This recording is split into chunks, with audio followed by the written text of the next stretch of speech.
Ne tɔgɔ Sanba Jim, ne ye IKATIKE mɔgɔw ka représentant médiatique de ye, n'a bɛ fɔ mun na n bɛ kuma u tɔgɔ la bɔlɔlɔw sanfɛ, n b'u ka kow yira bɔlɔlɔw sanfɛ. IKATIKE ye dispositif mun ye entreprise dɔ ta ye, ni entreprise in tɔgɔ ko FIRTIFTEC. Entreprise in ka baara ye mun ye ka solution technologique de nɔgɔya mɔgɔw ye parce que an bɛ diɲɛ mun na, diɲɛ bɛ ka taa technologie ni digitalisation de la. O hukumu kɔnɔna la entreprise in nana, cakɛda in nana miiri k'a ye k'a fɔ ko Mali kɔnɔna la concert bɛ kɛ an tɛ vente en ligne ye n'an b'o fɔ ko ka i ka billet san bɔlɔlɔ sanfɛ an t'olu ye ka caya, a kun bɛ kɛ ni application téléphonique dɔrɔn de ye k'a fɔ ko site bɛ yen, application bɛ yen, dispositif dɔ bɛ yen k'o ta o dɔrɔn kama o tɛ yen o ɲɛ b'a la o besoin bɛ ka senti an ka culture kɔnɔna la u y'a décider ka na ni dispositif in ye dispositif in yɛrɛ la u y'a tila sigiyɔrɔma 3 ɲɔgɔn na 3 principales fonctionnalités a fɔlɔ fɔlɔ ye mun ye o ye IKATIKE yɛrɛ ye n'o bɔra yen o ye IKA management ye n'o bɔra yen o ye IKA scan ye. Alors IKATIKE yɛrɛ ye mun ye IKATIKE fɛnɛ la bolofara 2 de b'o la IKATIKE yɛrɛ ye mun ye comme son nom l'indique IKATIKE a b'i permettre k'i ka ticket de ta ligne sanfɛ n'a bɛ fɔ o ma vente en ligne digitale a 2nan fɛnɛ ye mun ye u nana jateminɛ Mali la yan ka ticket san ligne san c'est une culture mun mɔgɔ caman t'a dɔn fɔlɔ le temps que mɔgɔw ka appliquer a la u nana IKATIKE bolomafarama 2nan kɛ n'o ye ticket physique yɛrɛ n'o ye u yɛrɛ bɛ ticket mun feere i ma ligne na u b'o ticket in de imprimer k'o feere i ma mais maintenant a particularité ye fɛn dɔ de ye IKATIKE particularité ye mun ye a bɛ fɔ o de ma ko code QR code QR ninnu ye mun ye code de don u b'a kɛ tickets la ticket o ticket a bɛ se ka identifier a ka dɔn nin ticket in de dilanna IKATIKE la nin concert in de kama wa a nafa ye nin concert in de ye ni nin concert in banna nin code QR in périmera a tɛ se ka don o ye IKATIKE yɔrɔ ye IKATIKE kɔfɛ IKA management bɛ yen IKA management ye mun ye ticket dilan ninnu a n'a feereli n'a dilan ninnu a gestion comme son nom l'indique manager k'o ko ninnu organiser k'o ko ninnu gérer k'o ko ninnu feere o de y'a management ye management fɛnɛ kɔfɛ IKA scan bɛ yen IKA scan ye mun ye o fɛnɛ ye application dɔ de ye mun incorporé len don an bolo n ye code barre ko kuma minnu fɔ code barre minnu bɛ ticket sanfɛ minnu bɛ physique kan minnu bɛ en ligne kan scan de b'a to n'i nana n'i ka ticket ye da la sisan mɔgɔ minnu ye i ka ticket ta i b'a yira téléphone bɛ jɔ a b'a scanner en quelques secondes a b'a valider i bɛ don ça veut dire que o IKA scanning kɛ kun ye mun ye c'est la validation des tickets pour que u y'o o fonctionnalité 3 don IKATIKE la c'est pour avoir la gestion complète de la chose parce que i b'a dɔn ticket feere concert événement kɛ kun ye ticket de ye ticket de ye événement base yɛrɛ ye pour que a gestion kana tila e ka ticket dilan dɔ k'a valider dɔ k'a kɛ tan u b'a bɛɛ kɛ package kelen maintenant n'a gestion tora structure kelen bolo voilà c'est cette structure qui est responsable a ka gestion in kɔnɔna la o de ye 3 ye IKATIKE a nana Mali la a bɛ san dama damani bɔ a bɛ san 3 san 4 ninnu bɔ mais a ka commencer ka ba lakodɔn kosɛbɛ n bolo n hakili la o kɛra san 2 laban in de ye a nana Mali la a bɛ san 3 san 4 ɲɔgɔn bɔ baara in kɔnɔna la alihamudulilayi an ni artiste caman baara kɛ IKATIKE ni artiste caman ye baara kɛ ani festival ye baara kɛ ani événement suguya wɛrɛw ye baara kɛ IKATIKE ni artiste minnu ye baara kɛ principalement Debeto King b'o la u n'o ye baara 2 kɛ ɲɔgɔn fɛ a ka Babemba 2 bɛɛ la Mohamed Jabi b'o la Mohamed Jabi yɛrɛ ka sold out fɔlɔ yɛrɛ wa ni IKATIKE yɛrɛ ka sold out fɔlɔ avant l'événement yɛrɛ voilà o sɔrɔla Mohamed Jabi ta in na Mohamed Jabi kɔfɛ Niga Fama b'a la u ye mun kɛ Niga Fama kɔfɛ Derkeb b'a la Derkeb kɔfɛ Kasha b'a la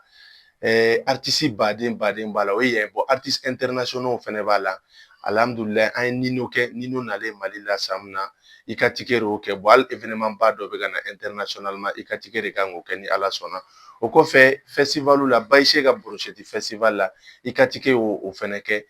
ça veut dire que IKATIKE tɛ concert dɔrɔn ye artiste dɔrɔn tɛ tout type d'événement n'i bɛ événement sugu fɛn fɛn kɛ ko wari bɛ sɔrɔ hali Babemba la film projection dɔw bɛ yen an y'olu kɛ mais c'est des événements où on fait an ma communication k'u kan parce que olu ta ye mun ye an b'u ka ticket dilan k'a d'u ma an bɛ mɔgɔ bila ka taa scan kɛ o yɛrɛ b'u ka fɛn kɛ donc i ka ticket ni ninnu bɛɛ baara kɛ ɲɔgɔn fɛ i ka ticket ka baara tɛ ticket feereli dɔrɔn i ka ticket ka baara ye mun ye toute la chaîne de gestion de la billetterie ça veut dire que i ka ticket ka baara fɔlɔ-fɔlɔ ye mun ye ne bɛ fɛ ka n ka événement kɛ ne mako bɛ ticket de la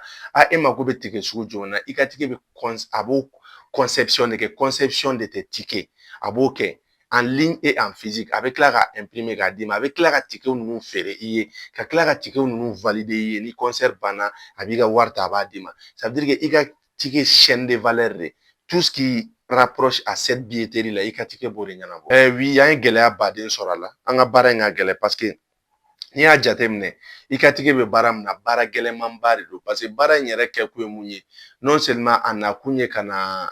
interdépendance n'a fɔra mɔgɔw yɛrɛ k'u ka indépendance sugu dɔw sɔrɔ financièrement i ka ticket la en avance i ka concert ça veut dire que a bɛ temps d'avance de d'i ma yanni i ka ticket ka na fɔlɔ concert tigi e yɛrɛ tun tɛ se k'a dɔn k'i ye ticket joli feere exactement yanni concert cɛ fo n'i ye prévente minnu kɛ n'i y'a compter mais i ka ticket la avec l'application à chaque achat e concert tigi b'a ye i ka ticket mɔgɔw ka gestionnaire fɛnɛ b'a ye donc o b'i bolo a gɛlɛya yɛrɛ ye mun ye a nana fɛnɛ ka na yuruguyurugu de kɛlɛ a nana ka na yuruguyurugu de kɛlɛ parce que i b'a dɔn an ka concert la kuma dɔ la mɔgɔ dɔw bɛ yen u bɛ se ka wari minɛ mɔgɔ dɔw la k'u ladon cogoya dɔ la bon ni i ka ticket bɛ da la ni concert tigi yɛrɛ sɔnna ka gestion to i ka ticket bolo olu yɛrɛ bɛ da la mɔgɔ mɔgɔ kɔni bɛ don i ka da la k'o bɛ scanner ça veut dire que mɔgɔ minnu bɛ don olu scannelen dɔnnen don donc a gɛlɛya yɛrɛ ye mun ye fɔlɔ o ye wariko kuma de wariko kuma man nɔgɔn i b'a dɔn kuma dɔ la ni mɔgɔ bɛ ka wari ko gérer ça veut dire que mɔgɔ caman ma dispositif in faamu o gɛlɛya bɛ promoteur yɔrɔ la o bɛ artiste yɔrɔ la donc a kuma misɛnnin ka ca parce que mɔgɔw b'u ka wari de ta k'a gérer mɔgɔw b'u ka ticket de ta k'a gérer donc ni événement kɛra cogo dɔ la diyagoya la a kumaw bɛ caya ni a gɛlɛya fanba yɛrɛ ye mun ye mɔgɔw m'a faamu hali sisan public parce que n'i y'a jateminɛ sisan hali concert minnu bɛ ka annuler kɔfɛ u bɛ ka mun fɔ u b'a fɔ ko tickets de ma san joona donc maintenant an bɛ fɛ ka public de inviter ka na ni rééducation et comment dire des comportements vis-à-vis des achats de tickets ka na n'u ye u ka to ka tickets san joona o ka kɛ culture ye donc a gɛlɛya y'o yɔrɔ ye ani halisa a ma faamu parce que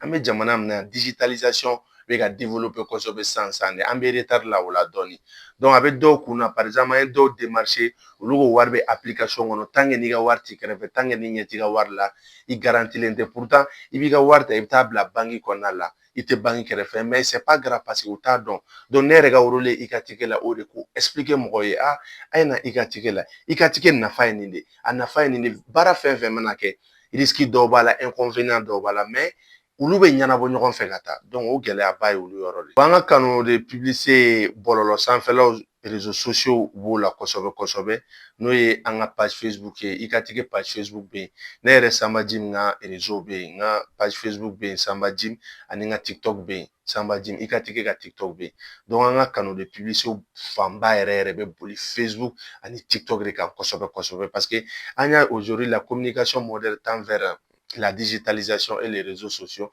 donc du coup an fɛnɛ bɛ boli artistes nɔfɛ ten mais k'a fɔ partenaire b'an bolo artistiquement signé n'o tɛ mais sauf que an ye artiste baden ta n'olu ka événement bɛ yen u bɛ na par exemple Debeto ka Babemba fɔlɔ kɛra a ka filanan kɛra a y'an wele wa an jigiya b'a la hali n'a ka événement wɛrɛw bɛ yen a b'an wele Mohamed Jabi ka nin événement mun kɛra sisan n'a ɲɛna parce que an ni Mohamed Jabi laɲini minnu sigi sen kan o laɲini bɛɛ sabatira donc n'o ka événement wɛrɛ bɛ yen a ka ca Ala fɛ k'an wele mais k'a fɔ ko partenaire de b'an bolo tan artistiquement o partenaire tɛ yen k'an ni artistes cɛ ko partenaire dɔ de bɛ yen où chaque fois i bɛ na mais nous on est ouvert à toute proposition on est ouvert à tout partenariat donc ticket bɛ ta i ka ticket la an ka plateforme na cogo min na i b'i ka application de télécharger n'i taara App Store kan n'i taara Play Store kan i b'a sɛbɛn i ka ticket n'i y'a sɛbɛn i bɛ application ye a logo bɛ rouge de don n'i y'a télécharger ni application installé la i kun sa application b'a fɔ k'i k'i ka compte créer i b'a cliquer compte kan a b'a fɔ k'i k'i tɔgɔ fɔ ani jamu fɔ facultatif pour que i bɛ se ka identifier cogo min na n'i tɔgɔ fɔ i b'i ka numéro don n'i ka numéro donna sisan a b'a f'i ye k'i k'i ka code don i bɛ code dɔ dɔn code de bɛ kɛ a bɛ komi i b'i ka Facebook créer i ka code donc n'i ye code don sisan a b'a f'i ye k'i ka fɛn créer i ka application créer kun ye mun ye pour que e ka compte ka k'i bolo i ka ticket la a bɛ komi sisan ni i bɛ ekɔliso la bɛɛ n'i ka case de don donc ni e ka case bɛ yen sisan ni i ka livre kan ka bila a bɛ bila a kɔnɔ n'i nana sɔgɔma i bɛ case dayɛlɛ i b'a ye donc compte bɛ k'i bolo i ka ticket la ten comme ça à chaque fois ni e ye billet ta hali san tan a bɛ k'i ka compte kɔnɔ a bɛ fɔ o de ma BD i ka base de données i ka ticket bolo qui va être ton compte Donc i b'i ka compte créer ten, o ye compte ye. Maintenant n'i bɛ fɛ ka ticket san tugun n'i taara i ka ticket interface la yɛrɛ i bɛ événement fɛn fɛn bɛ i b'a ye. Par exemple n'i donna événement dɔ la sisan n'i y'a cliquer a kan a bɛ f'i ye ko acheter maintenant. N'i ye acheter ta n'i y'a cliquer acheter kan a bɛ option yir'i la. N'a sɔrɔ i bɛ Mali la i b'a ta Orange Money la i b'a ta option wɛrɛ mun na n'i bɛ Mali kɔ kan n'i bɛ fɛ ka ticket san k'a di mɔgɔ wɛrɛ ma i b'i ka carte bancaire don. N'i y'o don sisan a b'a yir'i la sisan est ce que i bɛ se ka ticket caman de ta ɲɔgɔn fɛ i bɛ kelen ta o bɛ plus yir'i la n'i bɛ kelen ta i bɛ plus kɛ a bɛ kɛ 1 n'i bɛ fɛ ka baden ta i bɛ baden kɛ i b'a cliquer a kan case dɔ bɛ dayɛlɛ k'i k'i ka numéro don n'i ka numéro don sisan u b'a f'i ye i bɛ taa Orange Money kan i bɛ dièse 144 dièse ta a bɛ yira i la ko k'i bɛ fɛ ka sanni dɔ kɛ en ligne kan k'i k'a confirmer n'i y'a confirmer Orange mɔgɔw bɛ code dɔ ci i ma chiffre dɔ à 6 chiffres i b'o chiffre ta i bɛ n'o don case vide in na o ye ticket sannen i bolo n'i ye ticket san n'a y'i diya e bɛ se ka ticket san k'a di mɔgɔ wɛrɛ ma ni ticket sanna a bɛ fɔ k'i ka ticket validera a bɛ f'i ye ko offrir à quelqu'un d'autre tu as le choix mais pour que mɔgɔ e bɛ ticket in di mɔgɔ ma f'o ka sɔrɔ compte dɔ b'o bolo n'i ye offrir cliquer ta par exemple ni e bɛ fɛ ka ticket di ne ma e bɛ ne ka numéro don ni compte bɛ ne bolo dɔrɔn ne bɛ notification sɔrɔ ko n ye ticket sɔrɔ ni mɔgɔ minnu bɛ kɔfɛ fɛnɛ i bɛ ticket san i b'a n'i bɛ fɛ ka a di mɔgɔ dɔ ma i b'a di mɔgɔ dɔ ma mais a bɛɛ ko ko il faut que mɔgɔw k'u ka i ka ticket application télécharger k'u ka compte créer wala u ka compte bɛ comme ça n'i mago b'a la kuma o kuma i bɛ ticket ne bɛ mun fɔ maliyɛn jeunes ye numérique la aujourd'hui on a le choix il est simple soit an bɛ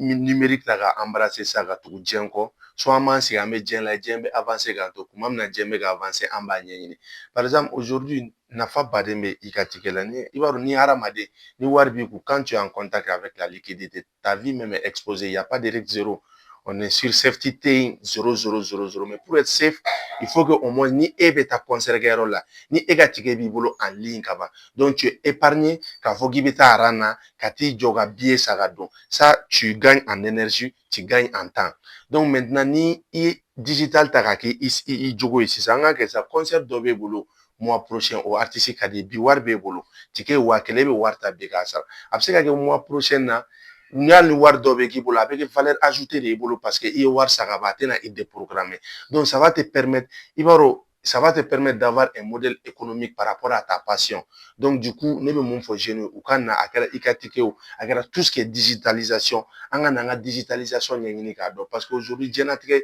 bɛ ka nɔgɔya de fɛn bɛɛ bɛ sara en ligne o de bɛ bɛɛ lafiya warimisɛn ko t'a la sɛgɛn ko t'a la et puis ça va très vite donc u ka adhérer i ka ticket la jeunes minnu bɛ yen minnu bɛ fɛ k'u ka artistes soutenir minnu bɛ fɛ k'u ka événement soutenir u ka adhérer promoteurs minnu bɛ yen minnu bɛ événement fɛnɛ kɛ toutes les parties prenantes u ka na aujourd'hui i ka ticket bɛ yan ale kelen de bɛ yan mun bɛ se ka dispositif dɔ d'i ma à 100% pour une gestion complète de tes tickets donc an bɛ welewelekan de bila bɛɛ la an tɛ sɛgɛn an tɛ ɲinɛ toujours an b'an répéter toujours an bɛ i ka ticket ɲɛfɔ parce que laɲini ye mun ye hadamadenw k'a faamu de on est sûr que mɔgɔw m'a faamu n'i ye fɛn dɔ faamu a bɛ diya i ye n'a diyara i ye i bɛ adhérer mais n'i m'a faamu a tɛ se ka diya i ye kosɛbɛ.